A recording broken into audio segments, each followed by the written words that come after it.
ขนาดไปซีดยาคุณหมอก็ยังเอ่ยปากชมว่าธิดาลาวอนาคตไปไกลแน่นอนเป็นคนลาวคือผู้งามแท้ปากเก่งโอ้โหแบบนี้ซื่นใจบ่ได้ย่านเข็มซีดยาจักเม็ดเลยสบายดี FC แฟนคลับทุกทานมาพบมาพ่อกันอีกแล้วคลิปนี้มีเรื่องเล่าข้อมูลข่าวสารของบ้านศรีวิไลเป็นที่สำเร็จเสร็จสิ้นแล้วเรื่องเล่าของน้องธิดาลาวศรีวิไลลูกสาวของพ่อแม่นั่นเองทุกคนมาพบมาพ่อกันคลิปนี้ก็มีเรื่องเล่าข้อมูลข่าวสารอยากจะพาทุกคนไปติดตามการเคลื่อนไหวของน้องธิดาลาวมื้อเช้านี่ก็เห็นเดินทางไปโรงเรียนปกติพร้อมกับกำชับยายรุ่นกำชับปรารถนาบอกว่าอย่าลืมเป็นอันขาดเด้อว่าซั่นเด้ฮอดโมงไปรับก็ต้องไปรับบ่แม่นว่าสิเฮ็ดคือมื้อวานนี้ได้มื้อวานนี้เลยเฮ็ดจังได๋โทรหาไผก็บ่รับสายนู่นนี่นั่นทุกคนจึงเฮ็ดให้อันน่ะลูกสาวที่ดาลาวยืนเซเวอยู่โรงเรียนเพียงคนเดียว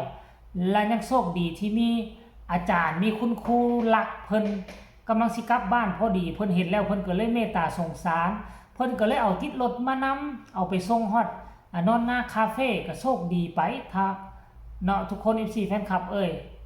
แล้วมื้อนี้ก็เป็นอีกมื้อนึงเป็นมื้อสันวันดีที่น้องธิดาลาวจะได้ไปซักยุกซักยาภาษาลาวเอิ้นว่าซักยาภาษาไทยเอิ้นว่าซีดยาบ่ทุกคนเนาะจะพากันไปซีดยาธิดาลาวก็มีโอกาสได้ไปตามขบวนการของโรงเรียนเขาเจ้าจัดสรรปันส่วนให้ได้ไปซีดซึ่งเขาเจ้าก็บ่ได้ปฏิเสธได้ผู้ใดเป็นสมาชิกโรงเรียนนี่แล้วก็ได้ซักหมดได้ซีดหมดทุกคนนั่นแหละถึงแม้ว่าฮู้ว่าเป็นคนลาวเขาเจ้าก็บริการแบบเดียวกันเป๊ะเลยแต่ว่าเบิ่งสีหน้าท่าทางน้องธิดาลาวคือว่าหน้าจืดหน้าม่านแท้ทุกคนเห็นคิมเสกเห็นเข็มซีดยาแล้วก็หน้าจืดหน้าม่านหน้าเฮ็ดแบบหน้าคือเป็นตาย่านนี่แหละท่านผู้ชม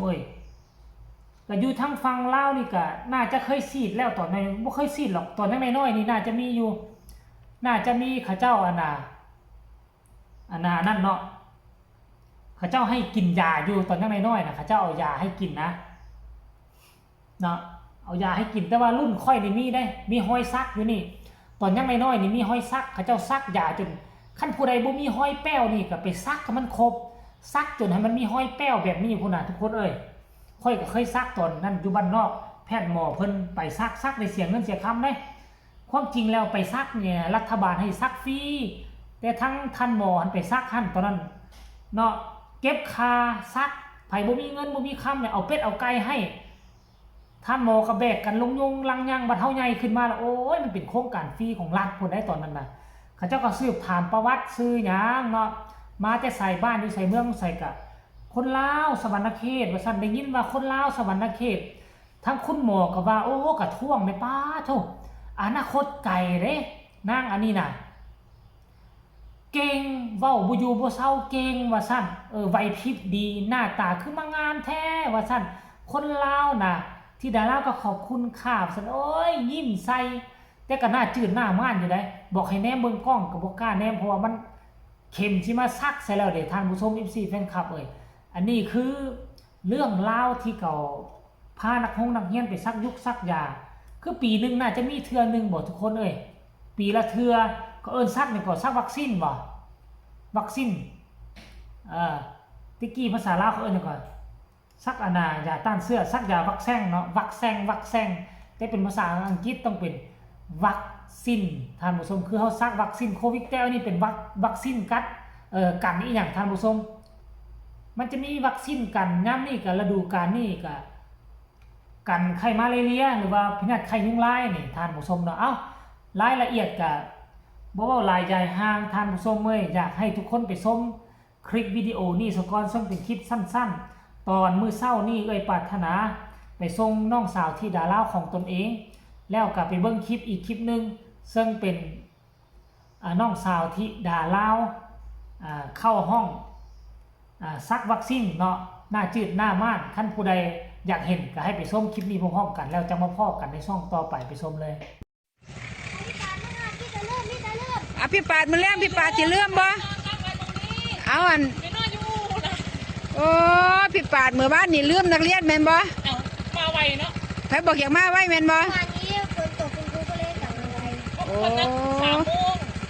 วันนี้15 โมงก็มาถึงนะโอ้แต่ว่ามื้อนี้พี่ปาดให้เบิ่งเดี๋ยวอย่าเพิ่งไปรองขายังไม่เสร็จเพราะว่าเพิ่นฉีดวัคซีนพี่ปาดกันรอรับโทรศัพท์เอาย่ายันไข่เพื่อไข่อ่ะนะธิดาจอยค่ะเอาไปเอาบ่ฮอดแล้วโรงเรียนไปแล้วลิงหน่อยค่ะโรงเรียนแล้วกับพี่ปรารถนาผู้ใหญ่ไปส่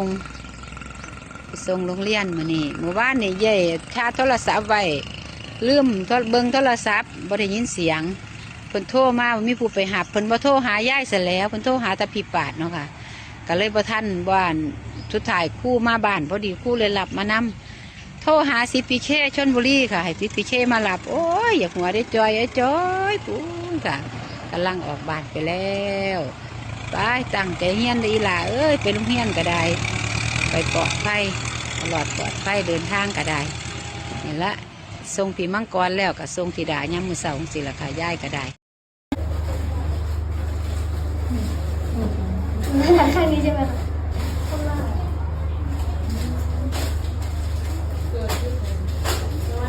เห็นไหมคะไม่เจ็บไม่เป็นไรหันหน้ามาทางนี้ก็ได้ลูกสองนิ้วค่ะไพลิน2 นิ้ว 2 นิ้วลาวนี่สวยจัง ขอบคุณค่ะ พูดเก่งด้วยแหละอนาคตน่าจะไปไกลมาก ยาเข้าไปกล้ามเนื้อจะแข็งเจ็บตอนซักยาโควิดนี่คือกันทุกคนซักยาโควิดบางคนมาซักแล้วเป็นไข้เจ็บค่อยแล้วบ่เจ็บบ่แสบหยังท่านผู้ชมเว้ยซักนะเขาบอกว่าซักมาแล้วบ่เจ็บบ่อันน่ะกินข้าวบ่ล้ำกินน้ำบ่แซ่บค่อยซักมาปุ๊บค่อยก็ซัดเบียร์ใส่รถแล้วกลับมาผู้ดีเจองานเขาเจ้าผู้ดีซัดเบียร์เข้าก๊อกเอ้ยเป็นจังไดว่าพวกเจ้าเอ้ยอยู่มัดสั่นตัวเนาะอันนี้คือสิ่งที่มันเกิดขึ้นเกี่ยวกับชีวิตลูกสาวที่ดาราของพ่อแม่ผู้ใดเห็นแล้วพวกเจ้ารู้สึกแนวใดรู้ตนลูกสาวบ่หรือว่าจังใดก็สามารถประกอบคำคิดคำเห็นแลกเปลี่ยนบทเรียนกันได้ทางใต้คอมเมนต์หรือว่าอยากจะส่งกำลังแห่งใจให้ที่ดาราอยากจะส่งกำลังแห่งใจให้เจบอลาวก็สามารถส่งมาได้ทางใต้คอมเมนต์เช่นเดียวกัน